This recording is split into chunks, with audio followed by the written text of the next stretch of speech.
Muy buenas noches, mi nombre es Aida Meida Cuaquira Cruz, soy estudiante de la Universidad Continental de, de la Facultad de Derecho.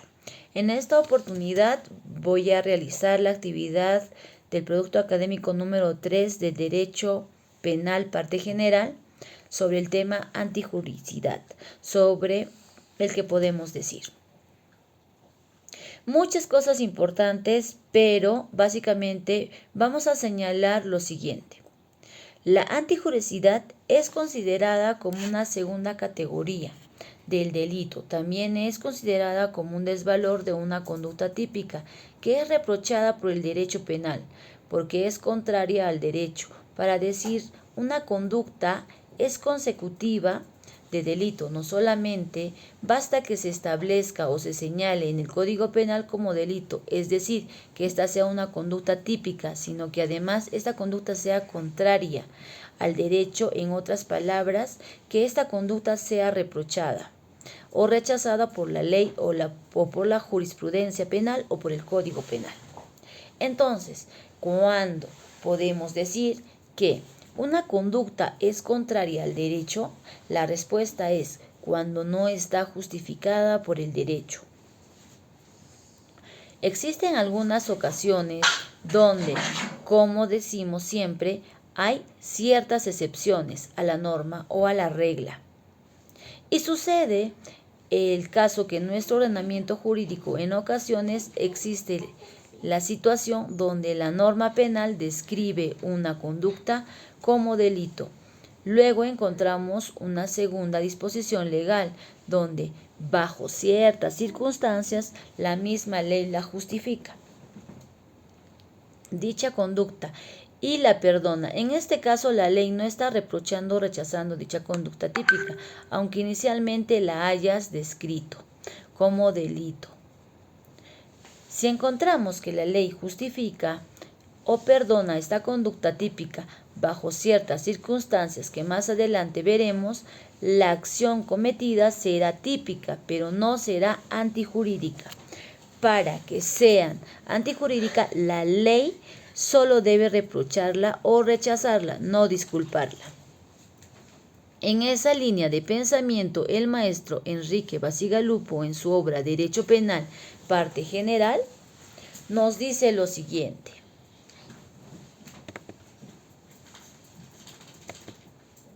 La teoría del delito. La antijuricidad es una teoría de las autorizaciones para la realización de un comportamiento típico.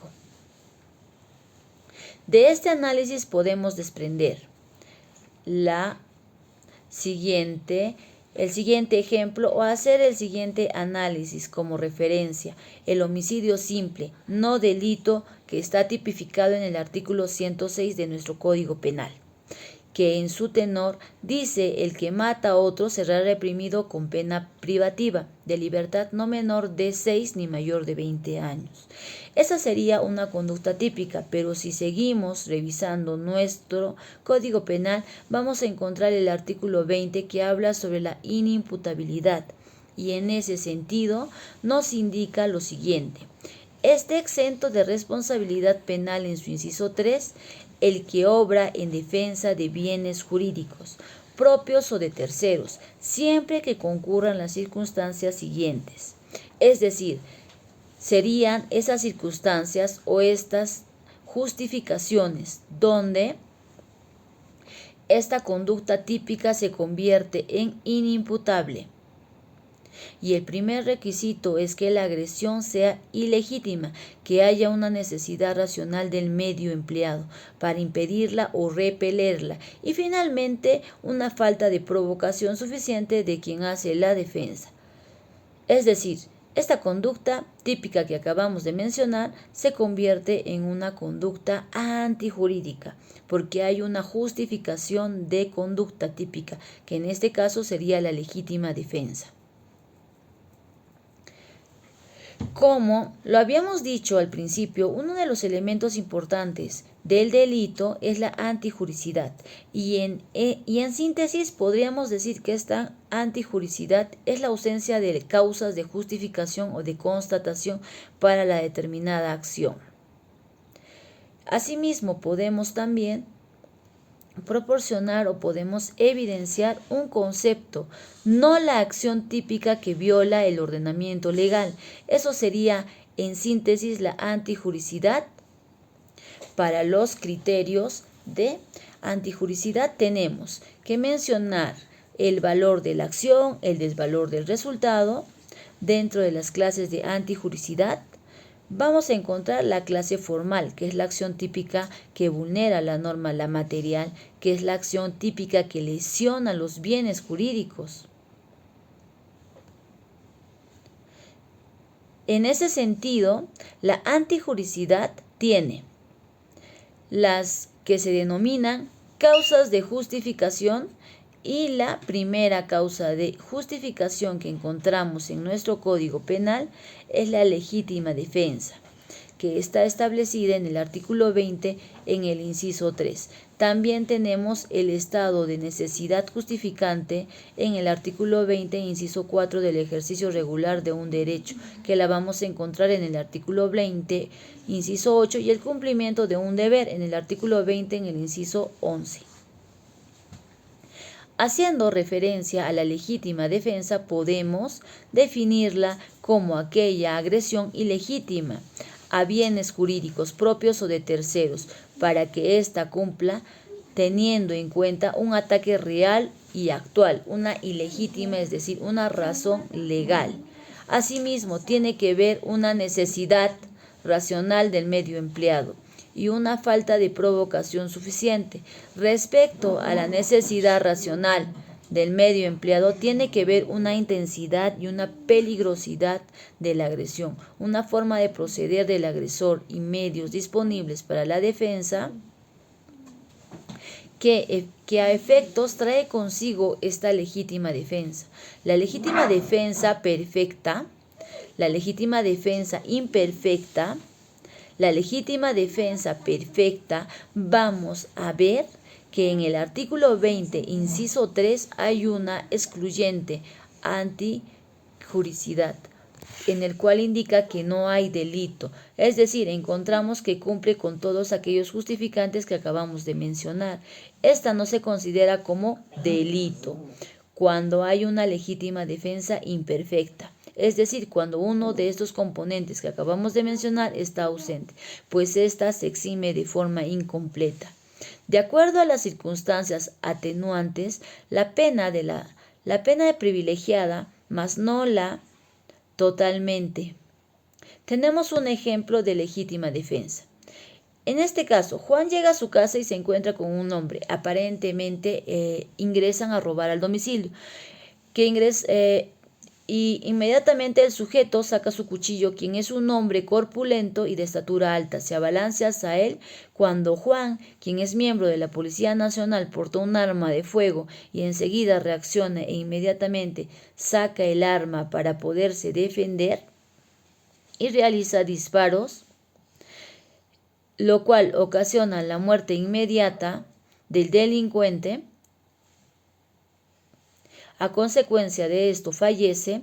En nuestro análisis podemos deducir que en este caso se estaría configurando una legítima defensa, ya que en el artículo 20, inciso 3 del Código Procesal, siempre que presenta una agresión ilegítima, falta de provocación suficiente y racionalidad del medio empleado.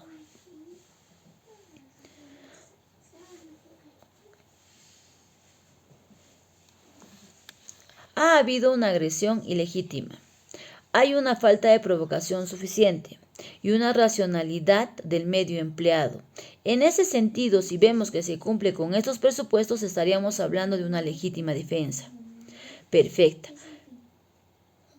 Tenemos también otra causa justificante de la antijuricidad, es el estado de necesidad justificante, que lo encontramos en el artículo 20, inciso 4.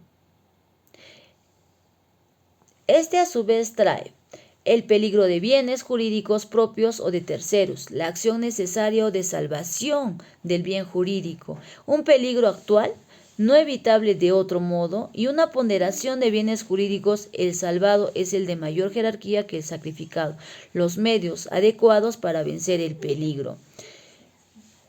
Es el que no evita de otro modo, no tiene que haber otra opción, debe haber una ponderación de bienes jurídicos, y en este caso el que tiene mayor jerarquía será el que se ha sacrificado.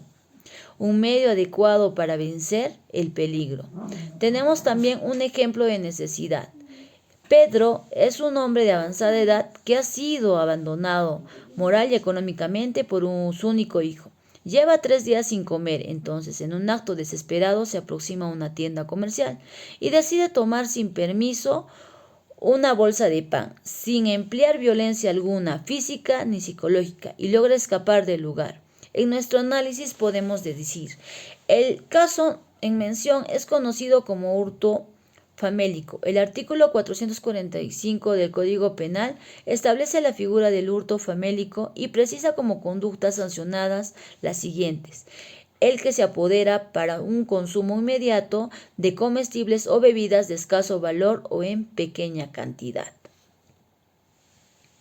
Entonces nosotros en nuestro razonamiento diríamos, Pedro acaba de cometer un hurto, pero no necesariamente es así. Si revisamos el artículo 445 antes citado del Código Penal, este habla sobre una figura denominada hurto famélico. El hurto famélico es una conducta sancionada lógicamente, reprochada, pero es justificada, no porque se viene o se supone que el bien mayor o el bien mayor jurídico, en este caso a la vida, ha sido sacrificado por como un bien jurídico que no le correspondía a Juan, pero viendo su necesidad, lo hace porque su vida se encuentra en peligro. Bajo estas circunstancias podemos mencionar entonces que él ha tenido que cometer este delito de hurto, pero la ley decide que el que se apodera para su consumo inmediato de comestibles o bebidas de escaso valor o pequeña cantidad, como es la bolsa de pan, entonces allí podríamos hablar que esta figura es un hurto famélico. Enseguida vamos a ver otra causa justificante, el ejercicio regular de un derecho. Lo encontramos en el mismo artículo en el inciso 8. Es una acción. Ahí hablamos de límites tanto internos como externos del derecho fundamental. Tenemos, por ejemplo, el siguiente ejemplo.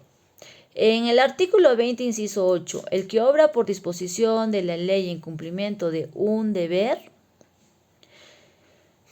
o en el ejercicio legítimo de un derecho, oficio, cargo, es decir, por ejemplo, cuando un médico en su ejercicio es legítimo como médico, tiene que decidir entre la vida de la madre y la vida del niño que está en el interior del vientre de su madre, entonces aquí prevalece la vida de la madre, pero es una decisión que se tiene que tomar, pero por esta acción no vamos a considerar al médico que está cometiendo un homicidio, sino podemos imputar este delito porque él está haciendo o tiene una causa justificante de un ejercicio legítimo de su derecho dentro de sus labores, dentro de su ejercicio legítimo laboral, como está cumpliendo un deber, que es el de salvar vidas.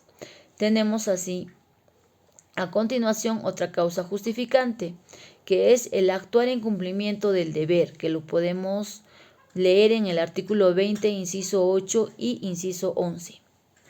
Son importantes ya que sería la acción y el cumplimiento del reglamento. Esto lo vamos a encontrar en el inciso 11 del citado artículo. Dice, el personal de las Fuerzas Armadas y de la Policía Nacional del Perú que en cumplimiento de su acción, de su función, hablamos de aquellas personas que laboran como personal de las Fuerzas Armadas o la Policía Nacional que en cumplimiento de sus funciones o de su función constitucional hacen uso de armas por medio de defensa en forma reglamentaria causa lesiones o muertes, entonces este actuar en cumplimiento de un deber está justificado porque sí lo indica su Código Penal. Asimismo, no es una conducta que no es regulada, reglamentada. Por supuesto, es algo contrario, pero nuestro reglamento no lo sanciona. Por ejemplo, un efectivo de la policía ve que un agresor con arma o está viendo que está atacando y está poniendo en riesgo su vida, ya sea la vida de terceros, de un ciudadano, entonces ellos tienen que utilizar los medios para poder hacer el medio de defensa o salvaguardar la vida de un tercero. Esta es la forma reglamentaria en la que ellos utilizan.